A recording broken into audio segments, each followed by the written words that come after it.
Before we dive in, drop a quick hi in the comments. It may seem small, but trust me, it really helps YouTube share this story with more sci-fi fans like us. I'd love to see who's watching. The warning sirens blared, just half a second after the vibration under the deck. "Contact! Multiple gravitational disturbances, Sector Theta 7, yelled Lieutenant Marcus Elroy from the sensor console. The patrol frigate Achilles drifted near Akhenatos, where routine had just been disrupted. Captain Richard Sagan was already on his feet, eyes narrowing at the holoscreen that pulsed with red spirals. His crew scrambled, boots clanging on the floor plates, as energy readings skyrocketed. "Origin?" Sagan demanded. Elroy's voice cracked. "Helios! It's Helios!" The command deck fell into a stunned silence. "No, that can't be right," murmured Lieutenant Juno Creer, voice hushed as if her disbelief might somehow undo the data unraveling on the screens. But it was. Helios, Earth's jewel in the Phobos sector, a sprawling colony of 9 million souls, stood lit up like a furnace. On the viewport, the orbital telescope focused automatically, magnifying the horror. Sagan took one look and felt the air punch from his lungs. A sunburst of light detonated across Helios's surface. One of its atmosphere scrubbers went up in a plume of red and gold. The screen caught glimpses of people running, tiny figures near the arcology domes, just before the torpedoes hit. Then came the rest. Trails of plasma and dispersion fields striking the cities carved into the high valleys, vaporizing entire sectors before they could even scream. There was no warning, no hails. No demands, just annihilation. "Get me full-spectrum visual," Sagan barked. The image sharpened, filters struggling to adjust for the atmospheric distortion. But it was enough. The surface was erupting, entire city sectors breaking apart, burning alive in high-orbit bombardment. "High-energy rail fire confirmed," said Elroy, eyes locked on the numbers. "Tactical bombardment pattern, multiple origins." Sagan leaned in, heart racing. He had lived on Helios. He had family there. He had fought a war for that colony. "What do you see?" Juno asked, voice low. He didn't answer. He didn't need to. The devastation was complete. Skyscrapers melted from the top down. Traffic corridors glowed and caved in. No sign of evacuation shuttles. No lifelines to orbit. No fleet. No defense. Whatever was stationed there, if anything, was gone before the first impact. No response, no scramble. Just silence. Only the pounding of relentless orbital fire. Then came the voice, raw, broken, too full of grief to be restrained. "Those Kashan bastards," Sagan growled, voice cracking. "They think they can wipe us out and vanish? I'll make them bleed for every soul they burned." The bridge went silent. Elroy turned, startled, but Sagan was already storming to the comm station. "Run a signal trace," he barked. "I want the location of every ship that fired on Helios, all of them." Juno moved to assist. The two began layering sensor sweeps across the field of destruction. The ship's AI looped previous scans, ran residue comparisons, pinged historical weapon signatures. Sagan stood motionless, jaw clenched, as he watched the data come in. "No heat signature matches," said Juno. "Weapon residue doesn't match Kasharn tech. Not even close." Sagan blinked, lips tightening. The rage was still there, but something else had crept in. A crack, a question. "Cross-reference with the archives," Sagan snapped. Another burst of torpedoes hit the surface. Fires bloomed. Then silence. No new impacts. No energy signatures. No more ships. Elroy turned, pale. "They're gone." "Gone?" Sagan barked. "Nothing on long range. I'm seeing residual warp traces. Faint, barely readable. But they're heading toward the forbidden expanse." Sagan froze. "The dead zone?" Elroy nodded. It's Alvaron territory." A cold silence swallowed the bridge. Everyone stared at the screen, at the flattened remains of what had once been 9 million people. The orbital monitors showed nothing but smoke and ash spiraling into the stratosphere.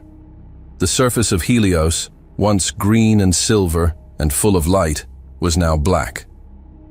"No comms from the colony," Juno whispered. "No survivors." Sagan's hands were shaking. His knuckles were white on the edge of the console. He tried to say something, but the words stuck in his throat. The tactical AI finally spoke. "Colony Helios registered total infrastructure failure. Life support, defense systems, biospheres, all critical. Civilian mortality, 100%.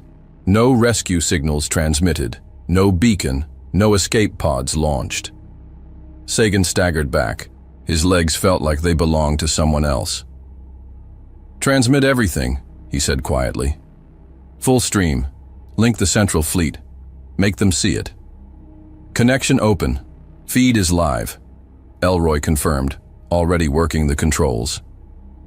Within seconds, the feed from the Achilles was bouncing through subspace to the central fleet relay. Helios's death in real time. Data packets, tactical overlays, infrared destruction maps, radiation bursts, all of it. The silence on the bridge was total. Only the soft cyclic ping of the proximity alert remained, eerie and steady, like a heartbeat counting. The dead Juno took a slow step forward. "Captain, what if it wasn't the Kashan?" Sagan didn't answer. The screen in front of them flickered. The last transmission from Helios, a corrupted signal, glitched into fragments, just static, and a burst of white. Then darkness. He stared at it. Something cold settled deep in his chest. "They wiped it out," he said. "Not for conquest, not for power, just to erase it." The crew said nothing. Even Elroy, usually quick with analysis, stayed silent. Sagan turned back toward the viewport. The distant silhouette of Helios smoldered in the background. His eyes locked on the faint trail of quantum jump residue, still flickering with Alvaron spectrum anomalies. "They killed my home," he muttered, "and they're hiding behind a dead sector they swore no one could enter." "Captain," Elroy said softly, "should I begin cross-referencing warp traces with known Alvaron patrols?" Sagan's voice was low, firm. "No. They'll deny it. They'll cover it. They'll twist it." He stepped to the center of the bridge and tapped the override. "This is Captain Richard Sagan of the patrol frigate Achilles. We witnessed the total destruction of Helios. No survivors, no defense, no mercy. Whoever did this came from the Forbidden Expanse. Their trail leads directly into Alvaron territory." He paused, letting the words hang. "I don't care who sanctioned it. I don't care what political game is playing out. 9 million human lives were erased in minutes. And if we wait for the diplomats to find a spine, we'll be next." He ended the transmission. No signature, no encryption. Let everyone hear it. Behind him, Juno whispered, "What do we do now?" Sagan didn't flinch. "We prepare for war." The summons came through without ceremony.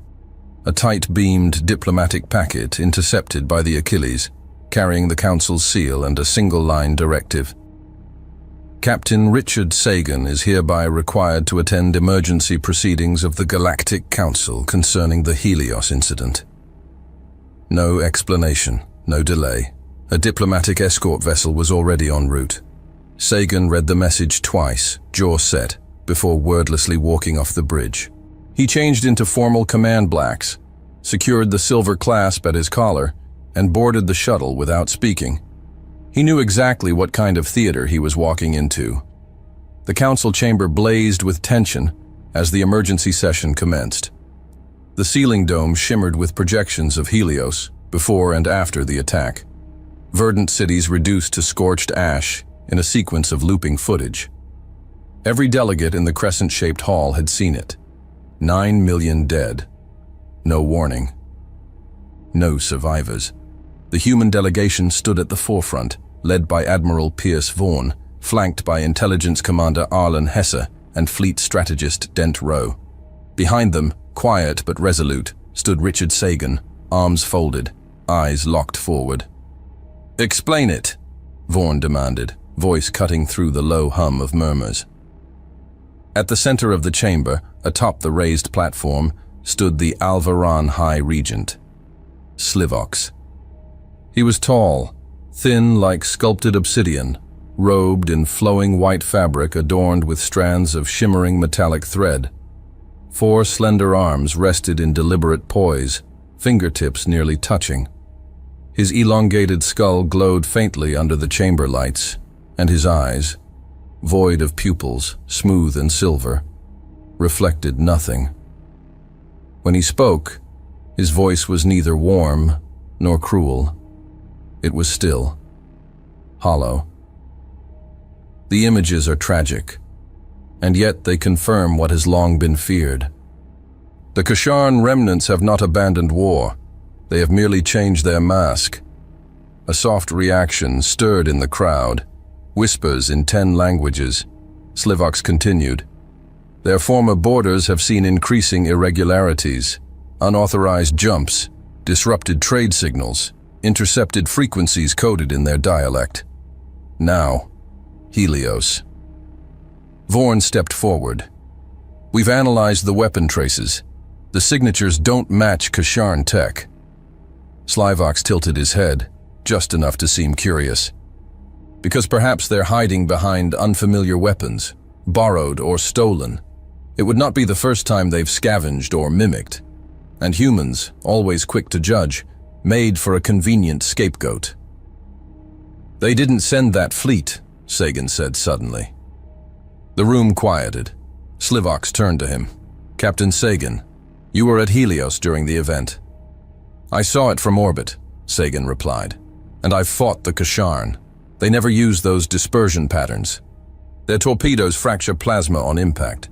These were precision bursts with spherical incineration. Not Kasharn, not even close. Slivox did not blink. Your passion is noted. Emotions from the battlefield cannot substitute the rigor of sanctioned intelligence. He raised one arm, and an Alvaran attendant stepped forward with a data crystal. Slivox placed it gently in the receiver. Holograms shimmered to life, displaying intercepted Kasharn messages, fragments of encrypted traffic near the Phoebos sector, power surges from old Kasharn war relays. Circumstantial, Rowe muttered behind Vorn's shoulder. Slivox lifted both upper arms. In light of these findings, the Council enacts immediate sanctions on the Kasharn Dominion. All outbound communications will be blocked, jump gates frozen, their fleets decommissioned and systems monitored. A digital seal spun into existence in the air. Council Judgment 8807-C. Final. Executed. Gasps. A Grolari delegate raised a tentacle, trying to object. Cut off by the chamber AI. No formal opposition registered. Motion carried, the chamber AI confirmed. In another corner of the hall, Ambassador Threx of the Kasharn stood stone still. His armored chest rose and fell slowly. Tall, heavily built, the Kasharn diplomat's silhouette bristled with quiet fury. His scaled skin bore a reddish-brown hue, and 2 short, curved horns protruded from his skull like remnants of some forgotten beast. His breath steamed lightly from his nostrils in the cold-controlled chamber. He didn't speak. He just turned and walked away. The Human War Council convened hours later in a secure conference hall aboard the UNS Atlas, a dreadnought stationed on standby near the Helios perimeter. Sagan stood at the far side of the table. The others had barely sat before he spoke. We're letting this happen. Admiral Vorn steepled his fingers. You think the Council's lying? I think they know more than they admit, Sagan replied. The warp signature didn't match Kasharn lanes. The jump trail went straight into the Forbidden Expanse. Fleet Strategist Rowe leaned forward. And what exactly are you proposing? That the Alvaran bombed one of our colonies and blamed our oldest enemy? Yes, Sagan said, or let someone else do it. Either way, they're covering for it. A heavy silence followed. Commander Hesse finally broke it. We have data from deep scan satellites around Akhenatos. The AI reconstructed quantum residue left from the hostile fleet. The warp bubble collapsed at an angle only permitted by known Alvaran corridor protocols. Meaning? Vorn asked. meaning the only ships capable of entering or exiting the expanse using those paths are theirs. Rowe raised an eyebrow. Can we prove that? Not in the Council, Hesse replied. They'll say it's theoretical. Sagan stepped closer. This is a cover-up, and we're about to sit by while they dismantle the Kasharn to keep it clean. Rowe stood. We're bound by the Council Accords. You want to start a war on suspicion? Sagan's voice didn't rise, but his words hit like iron. They erased 9 million of our people. That's not suspicion. That's genocide. Vorn closed his eyes briefly, then looked to Hesse. What does Intel say about Kasharn capability? They haven't rebuilt since the war, Hesse answered. No fleet of theirs has the energy output to sustain that scale of strike. Their warp drives are outdated, fragmented. Half their fleets in orbit decay. This wasn't them. Rowe frowned. If we go around the Council, we risk war on 2 fronts. Political exile, asset isolation, maybe worse. Sagan stepped into the center of the room. We stop playing their game. We pull our own records. We build a case. Quietly. And when the time comes, we don't wait for permission. On the Kasharn border world of Valak's Reach, Ambassador Threx returned to the Dominion Citadel. His ceremonial armor was cracked, scuffed where he had struck the wall upon returning. No aides followed him. None dared. In the Great Hall, Warlord Barishkar stood overlooking a hollow of Helios's destruction. His form was immense, nearly 3 meters tall, covered in matte black armor. His face resembled a dragon carved from obsidian. Slitted nostrils, scaled jaws, and 2 sets of crimson eyes beneath a spiked brow. They humiliated us, Threx said. Barishkar didn't look back, and the humans said nothing. They watched. But some of them didn't, Threx replied quietly, recalling Sagan's outburst. Then let's see what silence becomes. He turned to the hollow again, watching the fire spread across the surface of Helios. His claws tapped once against the console. Then he unsheathed the ceremonial blade from his belt, held it to the fire-scorched hollow of Helios, then drove it into the floor. Not a word, just the sound of steel cutting metal, and the image of Helios burning. Somewhere far from the blade and the flames, a signal broke the silence of space. A fragment appeared in the dark space relay grid at 03:17 UTC.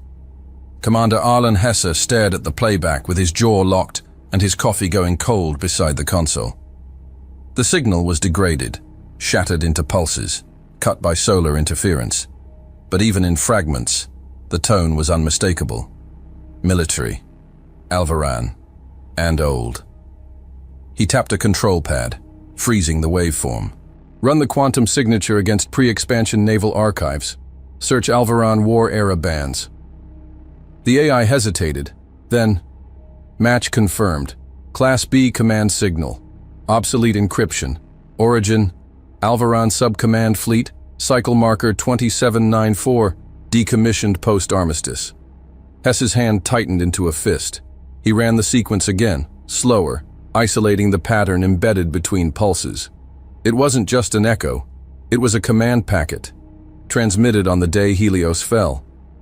He opened a direct channel to Admiral Vorn. The covert shuttle Rook hummed low through the asteroid field flanking the Draxel drift.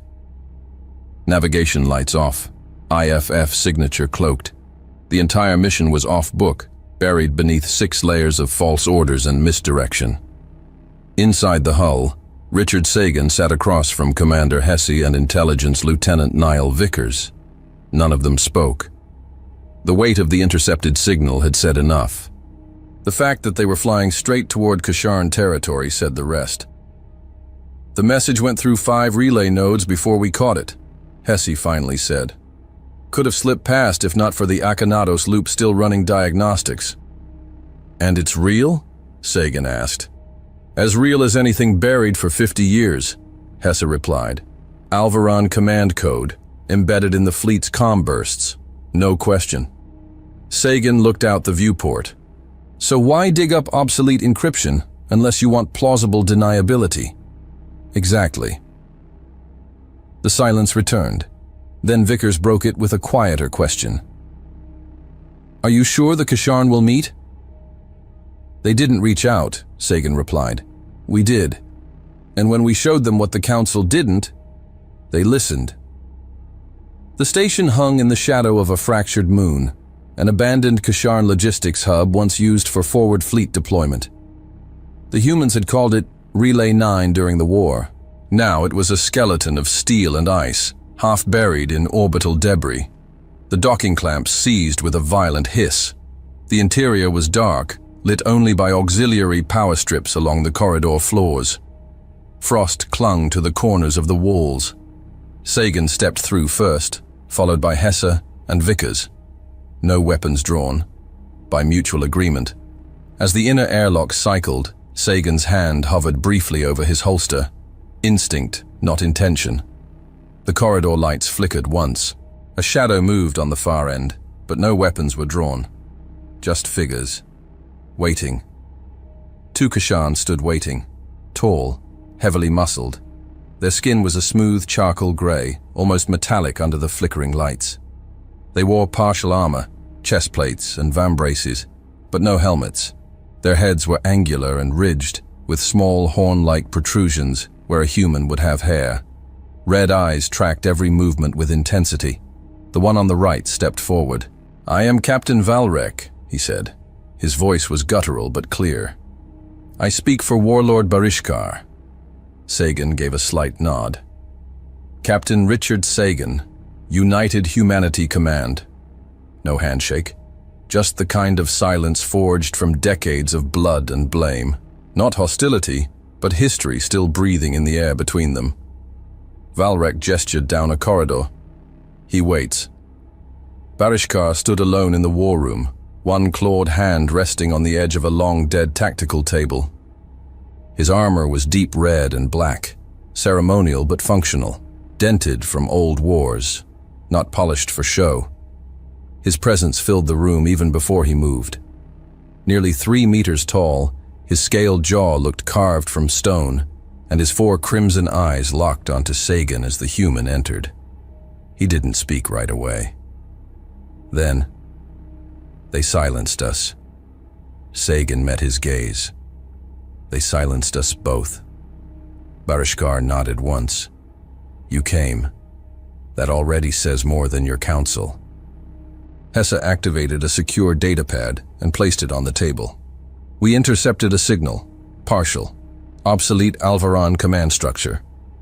Barishkar moved forward slowly. He touched the edge of the screen.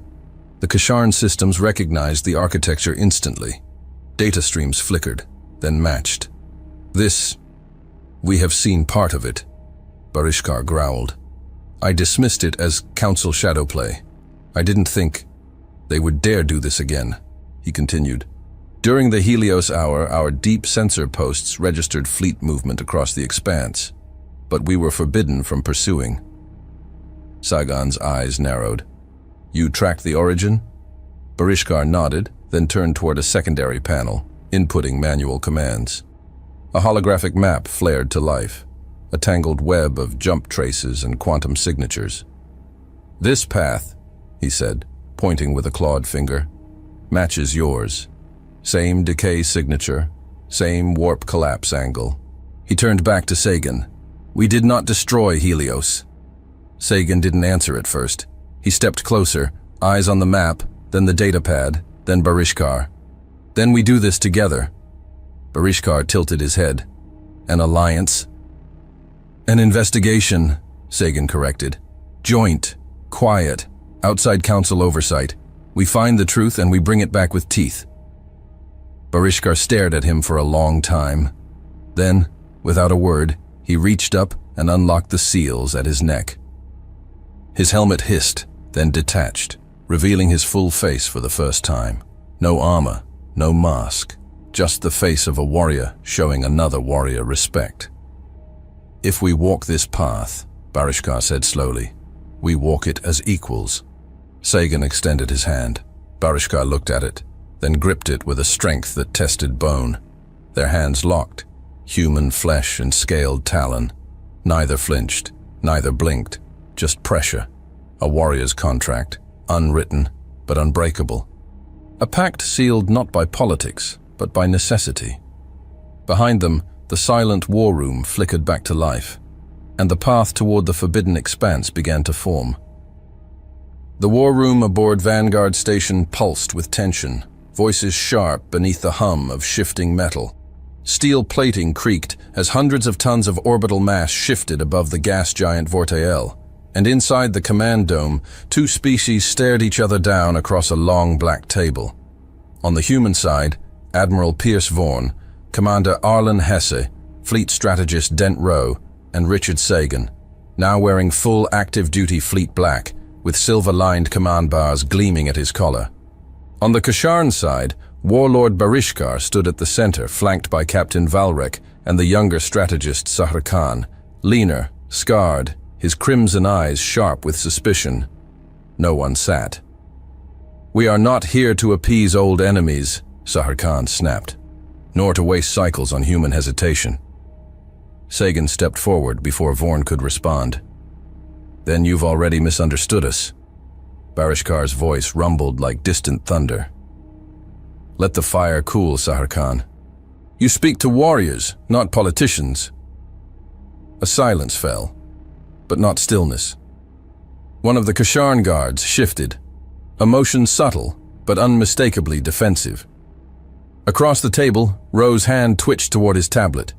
Both sides noticed, neither escalated. But the crack was there. A low growl reverberated in the Kasharn's throat, but he nodded and stepped back. Hesse activated the center console, projecting the known coordinates of the forbidden expanse and overlaying every incident tracked over the last 5 cycles. "There are 7 confirmed warp signature events matching the Helios profile," he said. 5 of them terminated near defunct Alvaran installations. 2 vanished without trace. Barishkar folded his arms, his thick gauntlets clicking together. "And we go after these ghosts, alone. They tried to silence you. They told us to look away," Sagan said. "Together, they don't get that chance again." Vaughan's voice broke the silence. "But there are logistical realities. We've been demilitarized by treaty. Most of our core fleets are dry-docked or decommissioned." A low vibration rolled through Valrek's chest.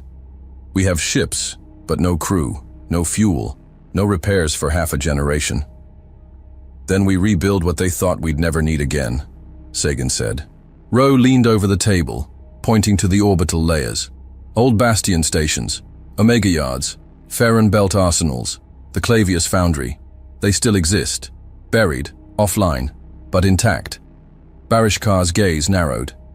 "Same for us. The Gralak Vault, Twin Moons ship forges. Our war-era stockpiles are sealed, under Council surveillance." "Not anymore," Valrek said grimly. 3 days ago, those satellites lost alignment." Silence followed. For the first time, the air between both sides shifted, not peace, but purpose. Sagan walked slowly to the edge of the projection and expanded the holo. "We reactivate everything. Fleet scaffolds, weapon lines, training rings, fabrication chains. Every ship you and I once feared, we wake them up." Barishkar stepped forward, massive hands pressing on the console. "You propose unity. I propose retaliation," Sagan said. There was no applause, just nods and motion. Within days, the rusted heart of the humanity Kasharn war machine roared back to life. The Omega yards flared with molten light as skeletal supercarriers were dragged from dry dock under artificial gravity cranes. Alongside them, Kasharn cruiser hulks rose from the frozen moons of Valkros Prime, their hulls scarred with ceremonial glyphs and ancient battle wounds. At Gravepoint Station, human engineers worked shoulder to shoulder with Kasharn plasma welders, the former calculating power regulation down to the nanosecond, the latter rerouting systems by brute force and instinct. In Forge Ring San 8, war factories clanged with life. Kasharn armorers and human weapons officers bickered and shouted across open hangar bays. One relied on instinct, the other on checklists. Tempers flared hourly. Productivity never stopped. "You don't calibrate the recoil dampeners," barked Lieutenant Commander Ford, gesturing at a disassembled plasma array. "We absorb recoil," growled a Kasharn engineer named Cole Varn, slamming a reinforced plate into place. "And we don't miss." They didn't agree, but they nodded. 900,000 vessels began to form. Carriers, dreadnoughts, Raptor-class interceptors, brute force assault pods. Machines built to never fly again were awakened. Engines screamed in vacuum. Halls once sealed by peace were broken open by necessity. Sagan stood on the observation deck of Clavius Ascendant, staring at the kilometer-long spine of a reconstructed battleship, the UTS Monarch, as it was towed into alignment. Vorn approached, datapad in hand. "You'll have joint command. Final authority split between you and Barishkar." Sagan didn't turn. "And if we disagree, then you'll have to make it work." Behind them, the fleet grew. The Council didn't remain blind for long. Slivox watched the data feeds in silence as projections flickered across the Council chamber. 250,000 vessels identified, then 500,000, then projections exceeded 800,000. He raised one of his four hands and spoke a single word: rebellion. Within hours, encrypted condemnations spread across diplomatic channels. Illegal mobilization, treaty violation, violation of Sovereign Demilitarization Pact. The Council stripped human and Kasharn delegations of their procedural rights, assets frozen, representatives recalled. It didn't matter. The first sabotage hit Forge Ring Sarn 8 3 nights later. A fuel cell overloaded mid-cycle, vaporizing an entire dry dock. 16 humans dead, 9 Kasharn. Systems corrupted, no trace of the intruder. 2 nights later, the comm relay at Farron Belt was compromised. 27 minutes of blackout, followed by a message broadcasted across their internal feed: "Cease or vanish." Barishkar stood over the wreckage of the Forge facility, his gauntlets slick with ash and coolant. "They strike in whispers," he muttered. Sagan joined him.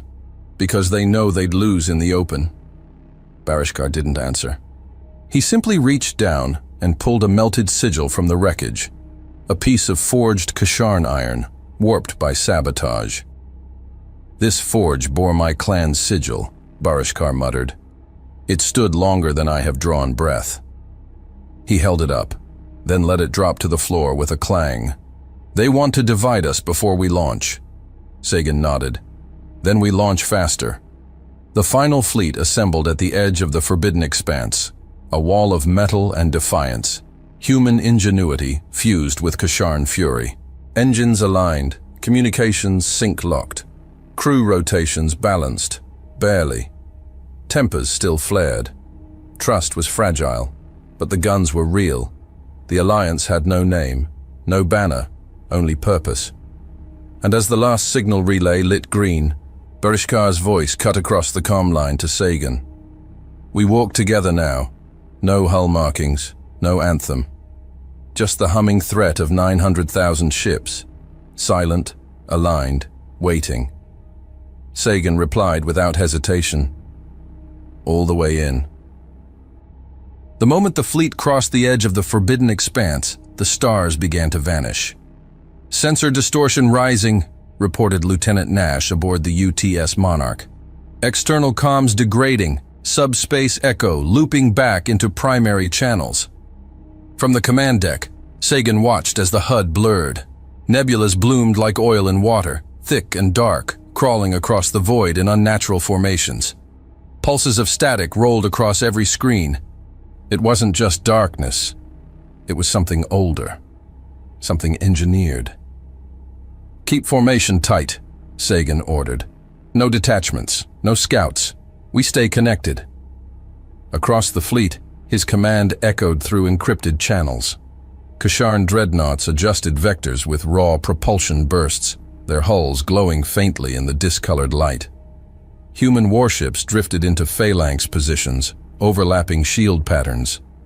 The Alliance was tense, imperfect, but it moved as one. Then came the first hit, a flash of white, no alarm, no warning, just a bloom of fire where the Vigilant Crown, a mid-range human strike frigate, had been. "All stop!" shouted Commander Keen from Tactical. "She's gone. 1 second she was clean. Then, nothing." Sagan didn't blink. "Isolate the impact. Feed me a trajectory." Keen keyed the sequence into the console. No visible projectile, no warp bloom. It came from inside the nebula cloud. Masked signature. Valrek's voice snarled through the comm. "They're inside the fog, bleeding their heat across the rift line." Sagan opened fleet-wide comms. "Defensive formation Delta. Engines cold. We bait them forward." The fleet slowed to a crawl. Lights dimmed. Shield layers shifted to passive mode. The darkness swallowed them. Then, like knives out of shadow, the Alvaran patrols struck. 3 vessels, sleek, blade-shaped, tore from the upper flank of the formation, moving in absolute silence. No energy signatures, no drive trails. Only pinpoint bursts of acceleration, invisible until too late. The first Kasharn corvette took a hit amidships. Its reactor flared green, and the ship folded in on itself with a soundless implosion. "Engage!" Barishkar's voice thundered through his battlenet. His command ship, the Graltar Vorn, spun sideways and unleashed a cascade of magnetically accelerated disruptor rounds. Human interceptors peeled off the rear formation, slashing into the enemy flank with plasma scatter. The Alvaran fought with surgical precision, no broadside volleys, no fire for effect. They struck in silence, isolated and lethal, targeting relay points, command modules, sensor pods. "Pull them into line of sight," barked Sagan. "Human Kasharn pairs, match their vectors." In a ballet of violence, the fleet adapted. Human vessels began feeding target vectors to Kasharn gunships, who didn't hesitate, tearing into shadows with brute force. The Kasharn war doctrine was unrelenting. No flanking, no finesse, just overwhelming retaliation. But Sagan saw the pattern. The Alvaran were trying to blind them, not break them. "They're testing," he muttered. On screen, a formation of Alvaran ships darted through the wreckage of the Vigilant Crown, scanning for debris trajectories. Before they could finish, a coordinated pincer strike from a human stealth frigate and a Kasharn assault pod obliterated the patrol with a synchronized blast. The battle ended not with a retreat, but with disappearance. The Alvaran ships simply vanished back into the fog. "Tally?" asked Vorn grimly over the main line. Sagan kept his eyes on the display. 2 ships lost, 9 damaged, 3 Alvaran patrols destroyed. "First blood," Barishkar growled from his deck. "This isn't victory. It's invitation." Across the comnet, a Kasharn gunner scoffed. "Human hesitations cost us 2 ships. A human pilot snapped back. "Without our telemetry, you'd be blind in that fog." Sagan cut the line cold. "Save the blame for after we survive." The fog thickened. Communications with the rear lines degraded further. Internal signals bounced. Scanners refused to stabilize. Static hissed through the pipes. On board the Kasharn vessel Valrakan, a breach alarm shrieked. Technician Harlthrek sprinted into the auxiliary deck, just in time to see a maintenance crewman drive a blade into the coolant manifold. The hiss of liquid nitrogen filled the room. Sparks exploded. "Saboteur!" Harlthrek bellowed, diving forward. The crewman twisted around, too fast, too fluid. His eyes were silver, pupil-less. Alvaran. By the time security responded, 2 engineers were dead, the power matrix ruptured, and the saboteur restrained by force. He didn't speak. He didn't resist. He only stared. Sagan and Barishkar arrived within the hour. The holding cell aboard the Valrakan was reinforced with plasma mesh and sealed by a dual biometric lock. "He was inside before launch," Valrek confirmed. "Hidden in cryo, masked IFF, one of the volunteer techs from the Gravepoint integration."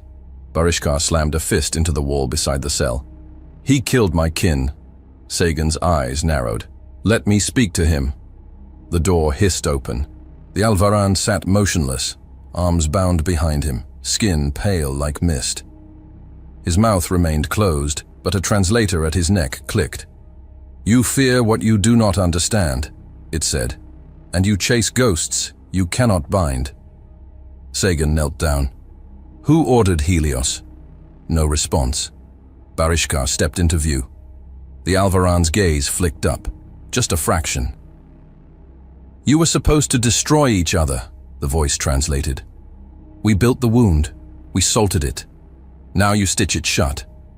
Sagan's voice hardened. You'll tell us where you came from. I came from the future, the Alvaran said with a mocking smile. Barishkar drew his blade. Enough riddles. Names. Coordinates. But the saboteur's pulse had already stopped. A capsule beneath his skin ruptured, biotoxin laced with molecular acid. In seconds, he collapsed into a gray slurry of tissue and silence. A thin wisp of vapor rose from the puddle. Not smoke, but something colder. It hung in the air like a whisper that refused to die. Barishkar sheathed his blade. Cowards. No, Sagan said. Fanatics.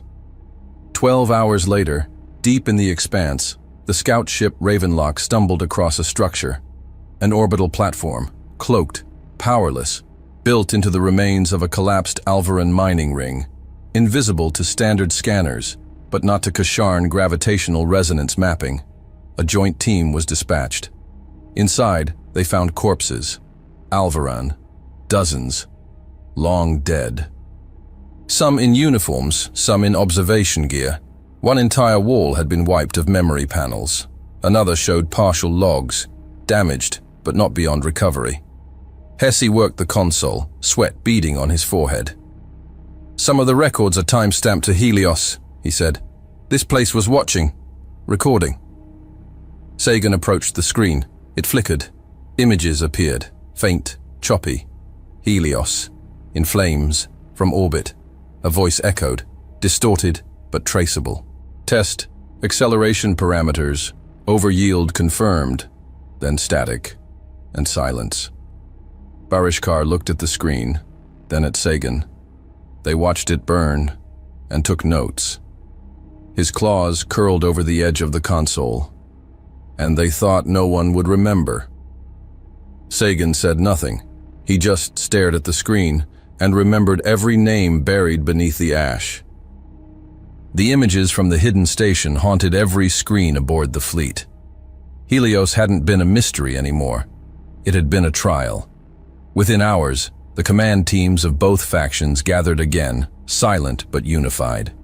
No more speculation, no more hesitation. The Alvaran had tested them. Now the Alliance would respond, not with warnings, but with fire. The order was given: advance deeper, find every hidden installation, and tear the truth from its foundations.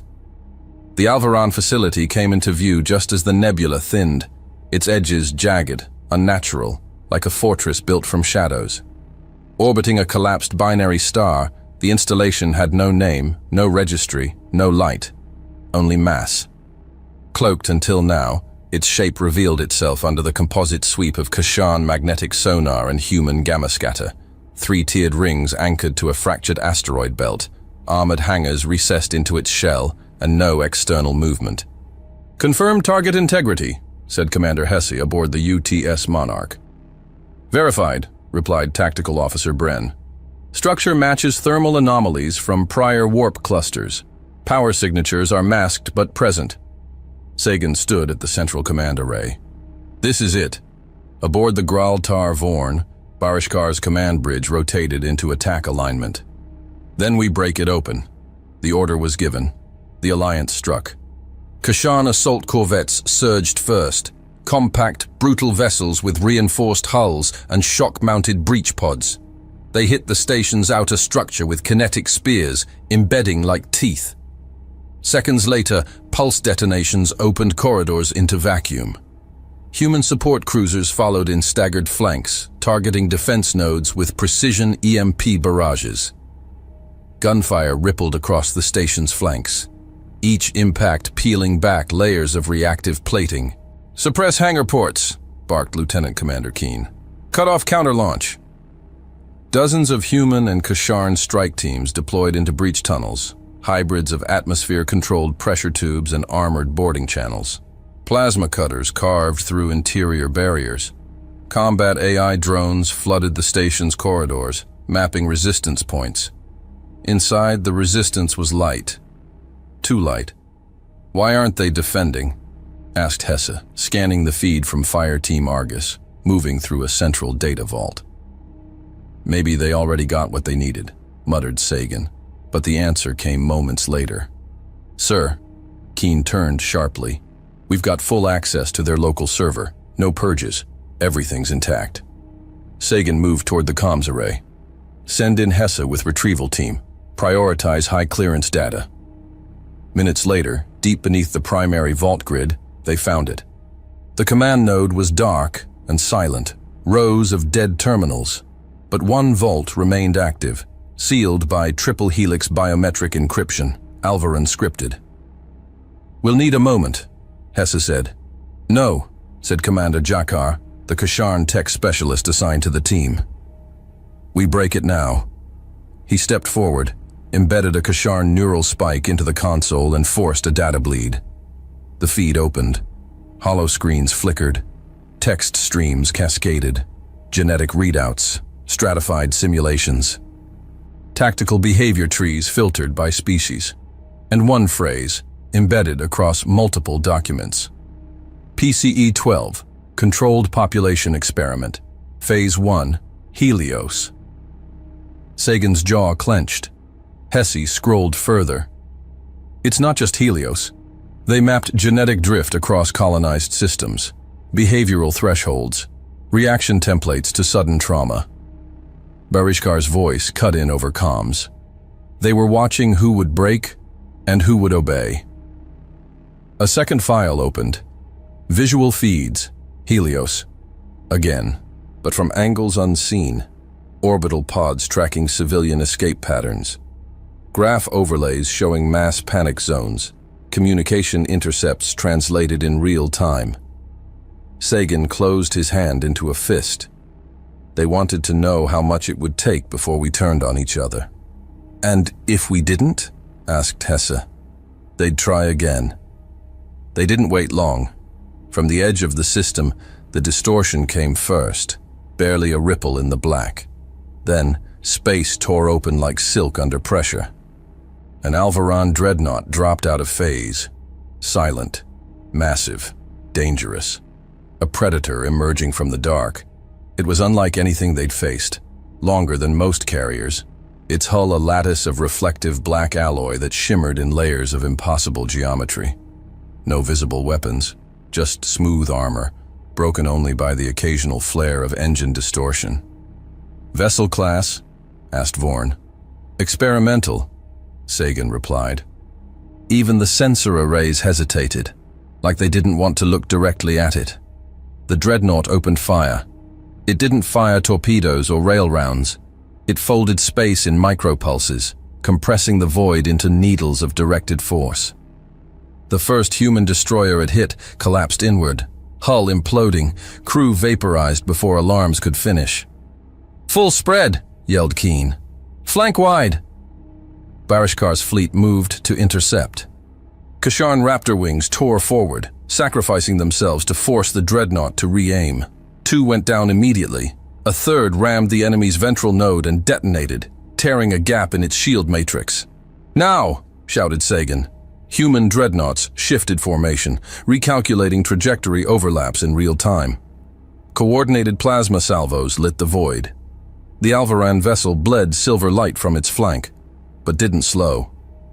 On board the Vorn, strategist Sahar Khan transmitted direct targeting vectors. "Forget the hull. Aim for the gravitational throat." It took them precious seconds to isolate. A pulse node near the rear superstructure, blinking once every 30 seconds. Sagan relayed the vector. "We go together." "Agreed," Barishkar growled. The Monarch and Vorn fired in perfect unison. Human plasma beam accelerated by Kasharn magnetic lensing. The combined strike pierced the node. For a second, the dreadnought's midsection shuddered, then fractured in silent collapse. But the blast wave was not silent. It struck both sides with raw force. 4 ships, 2 human, 2 Kasharn, were caught in the wash. Lieutenant Commander Keen's vessel, Silverwatch, was among them. "Brace! Brace!" Keen's voice crackled, then vanished. Sagan's hand hovered above the console, just for a second, then curled into a fist. The Silverwatch tore apart mid-rotation, its reactors spinning out into a collapsing arc. At the same time, the Kasharn ship Tharnek took a hit to its engine spine. It spun uncontrolled into the side of the Alvaron station before detonating. Barishkar turned, staring at the burn trail through the smoke. "We lost them." Sagan nodded slowly. Recovery crews swarmed the wreck sites in silence. Inside the shattered remains of the Alvaron installation, Sagan and Barishkar stood together, surrounded by consoles flickering in final death throes. "We're paying for every answer," Sagan said. Barishkar's eyes narrowed. Too much, but not enough to stop. They walked through the ruins side by side, human engineers and Kasharn warriors dragging bodies from crushed decks, cataloging data cores, tagging structural intel. Jakar approached with a scorched datapad in hand. "We recovered one more file." He held it out. Sagan took it. A list.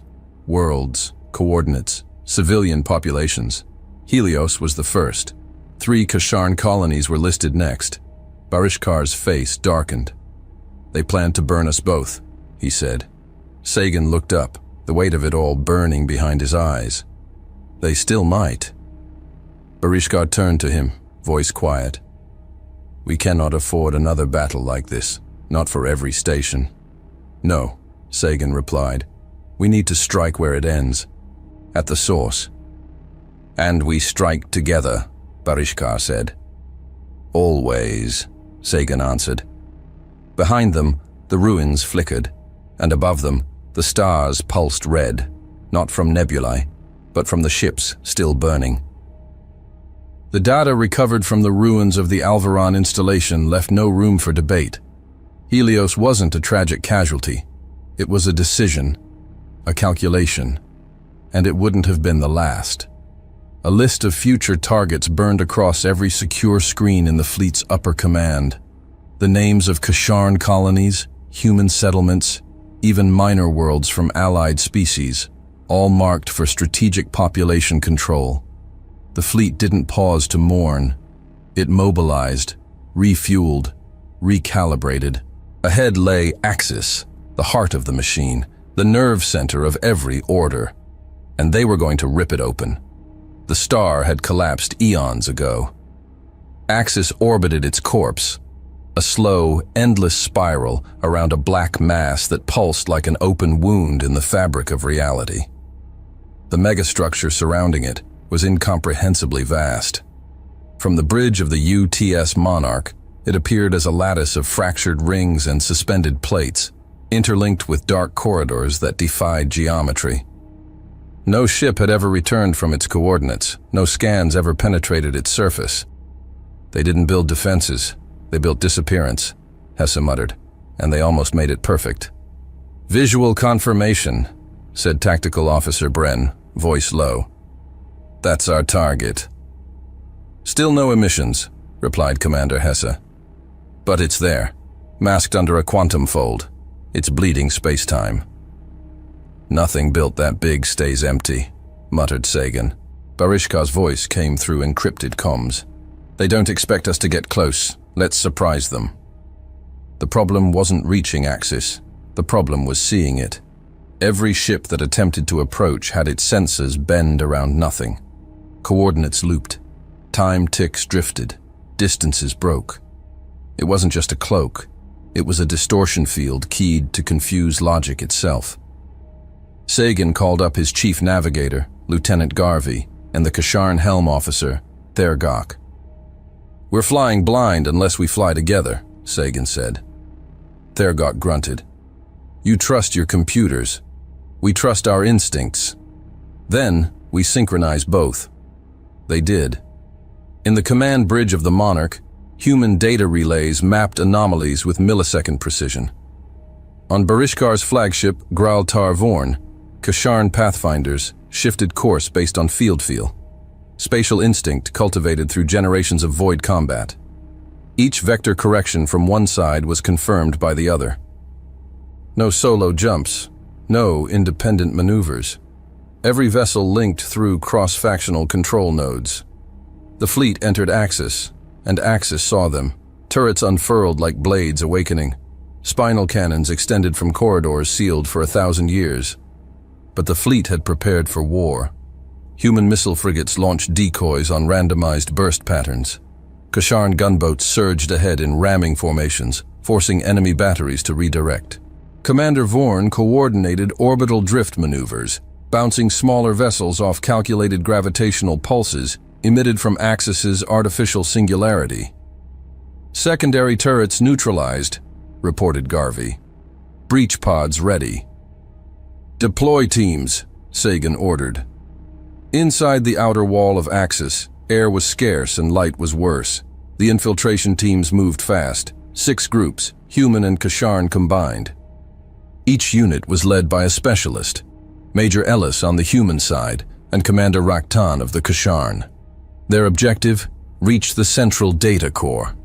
The corridors pulsed faintly with residual energy. Strange glyphs, Alvaran language, glowed briefly, then faded. Every wall felt like it was watching.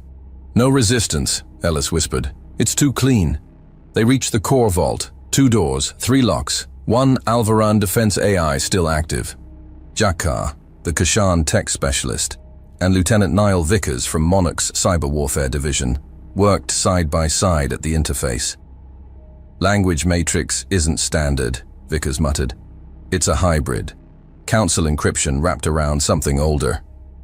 Then we rip it from both ends, Jakar growled. They did. The vault opened, and inside, truth. Visual feeds, command transcripts, tactical orders with embedded authorizations, the seal of the High Regent. Slyvox. Sagan's voice came over the comms. Send it all to the Monarch, now. On the command deck of the Monarch, Sagan watched the data populate across the main screen. Hesse leaned closer. These aren't tactical observations. These are plans. Projected over the main holotable, a staggered map of the galaxy appeared. Color-coded sectors, population thresholds, growth curves, civilizations flagged by genetic pliability, socio-political instability. Helios was only Phase 1. Phase 2 listed a Kasharn agricultural world. Phase 3 was a human science outpost. Phase 4, unnamed. Systemic cleansing masked as strategic stability, Hesse muttered. PCE, population control experiment, Sagan said. 12 phases, 14 targets. Then came the final document. A signature. Alvaran glyphs layered over council seals. Regency Directive 0-1, signed by Slyvox. Sagan stared at the glyph. For a heartbeat, no one spoke. The name didn't surprise him, but it still burned. From his bridge, Barishkar stared at the projection. We are not even variables to them, he said. We are livestock. He stood in silence. Then he let out a roar that cracked through the comm channel. The audio link surged with distortion. Equipment cracked. Valrek moved forward, trying to intervene. Barishkar shoved him aside and slammed a gauntleted fist through the nearest display. They were going to wipe us out, one by one, in silence. Sagan activated a channel. Barishkar. They had us listed like infection zones. Barishkar, Sagan repeated, his tone like drawn iron, then added, quieter but cutting through the heat. Save your fury, and learn when to use it. Barishkar's breath slowed, his fists uncurled. Then, with voice like smoldered steel, they murdered your colonies. Ours were next. That's what they do. He looked toward the screen, then back to Sagan. Now we show them what we are. Sagan gave a single nod. Prepare the packet, he said to Hesse. Encoded or open broadcast? Open. Let the galaxy hear it. Vickers and Jakar began feeding the compiled data into transmission format. Every line of Slyvox's signature, every phase plan, every orbital video, every intercepted directive. Sagan stepped to the center of the bridge. Begin transmission. Across the stars, terminals flickered. Officers turned from routine to revelation. A Zalari trade hub paused. A Vargari warlord watched in silence. Even a delegate from the council chamber leaned forward, face unreadable. No narrator, only facts, only truth. At its end, one message remained. We have found the heart of the lie, and now we break it. The galactic broadcast lit up faster than the war drums. From the command deck of the UTS Monarch, Sagan watched as the final sequence uploaded to the quantum comms grid. 10 redundant relays fired simultaneously, scattering copies of the data packet into every diplomatic channel, media node, and autonomous probe net in the known systems. Transmission confirmed, Lieutenant Vickers reported. It's live, all of it.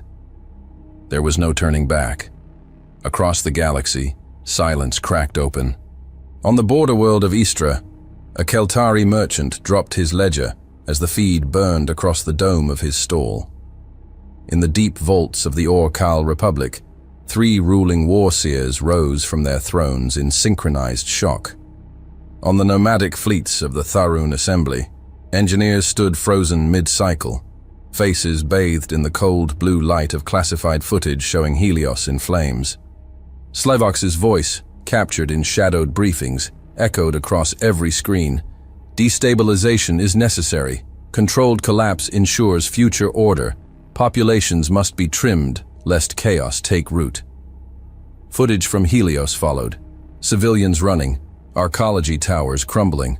An orbital view, clean, surgical, monstrous. Then the signatures, the council seals, the name, Slivox, High Regent. On Axis, alarms screamed. Inside the council hall on Uvara Prime, Slivox stood alone. The domed chamber around him, normally filled with dignitaries, advisors, ambassadors, was dark. The vidwalls that once displayed economic metrics and diplomatic trade flows now showed only one thing: his face and his words, broadcast in betrayal. He moved to his private console and opened a secure line to the monarch. Captain Richard Sagan, Slivox said, voice steady but thinned. You have misinterpreted strategic planning. The recordings were preliminary, not sanctioned. I propose ceasefire and negotiation. Let us restore balance. Sagan did not answer. He stood tall on the bridge, armor clipped at the shoulders, command ring flashing green. He opened the fleet-wide channel. All ships, he said, voice low and clear. This is Captain Richard Sagan. Playtime is over. The fleet stood in orbit of Axis, 900,000 warships in full battle formation. Human cruisers, sleek and sharp, aligned with Kasharn dreadnoughts bristling with ancient power. Assault carriers pulsed in formation, support ships distributed in concentric rings. It was no longer an alliance. It was a single organism, pulsing with rage and purpose. Sagan stepped forward. Truths were buried, he said. Helios was only the beginning. And now, your lie ends before all. He lowered his hand. Every ship responded. Weapon systems locked, engines flared. The targeting arrays across the combined fleet lit Axis in 1,000 red diamonds. Barishkar! Sagan called, his voice rising now, loud enough to shatter hesitation. Now, unleash all your fury! Barishkar's reply was a single word. With pleasure. The first salvo was fired from the Graltar Vorn. A superheated rail shot burst from its forward lance, splitting through space and smashing into the outer layer of Axis with a ripple of flame and pressure. Human missile frigates followed immediately, launching synchronized waves of smart payloads, each missile calculating and recalculating mid-flight, guided by overlapping AI nodes in real time. Kasharn corvettes launched headfirst, their engines screaming, swerving through debris and turret fire, ramming through breach points and igniting with detonation cores. Human stealth ships drifted between engagement vectors, deploying pulse silencers and hacking packages that disarmed enemy defense grids before their operators realized they were compromised. Inside the command tower of Axis, systems failed by the second. Communications collapsed. Defense targeting arrays spun without locks. Slyvok stood before a wall of noise and fire and did not speak again.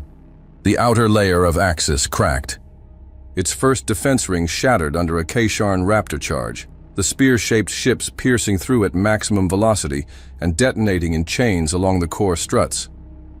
Sagan's formation of high-orbit plasma bombers released coordinated spreads of area suppressants, turning internal corridors into flash-baked tombs before the next wave arrived. "Watch that flank," Sagan ordered. "They're rerouting power from Sector 4 to try and loop our angle." Lieutenant Garvey adjusted the vector overlays. "Redirecting fire arcs now, feeding blind spot gaps to Barishkar's gunners." "Done," Valric snarled over the comm. "We'll hammer that hole wide open." Within seconds, a tripulse cannon blast from the Tharn Vec ruptured Axis's lateral ring. Superstructure crumbled inward. Inside the facility, Alvaran defenders scrambled, thin, pale figures with elongated limbs and curved armor plating, sprinting through collapsing halls. But the humans and Kasharn were already inside. Fire teams stormed the broken sectors. Kinetic blades met disruptor bursts in zero-G close quarters. Blood, silver and red, floated freely. On the Monarch's forward tactical deck, Hesse stood beside Sagan, watching as ships burned across all quadrants of the projection map. "They can't hold," he said. "They were never meant to," Sagan replied. As Axis collapsed, internal detonations began to spike. Barishkar's strike teams planted fusion charges at core junctions, tearing out the backbone of the station from within. On the external hull, human bombers laid down final ordnance passes, deploying seismic warheads designed to overload structural integrity in cascading waves. Slyvok's final act was to trigger the station's emergency transmission beacon, not to surrender, but to justify. The words broadcasted were filtered, distorted, desperate. Population control is essential. Without order, there is entropy. We sacrificed few to preserve the many. But no one listened. The Alvaran dreadnoughts that emerged from the far side of the star were intercepted before they could fire. Human Kasharn formations split them apart mid-approach. Fragments of alloy and flame scattered across Axis's shadow. The last breath of the structure came with a soundless implosion, a ripple of pressure, a lightless void, and then nothing.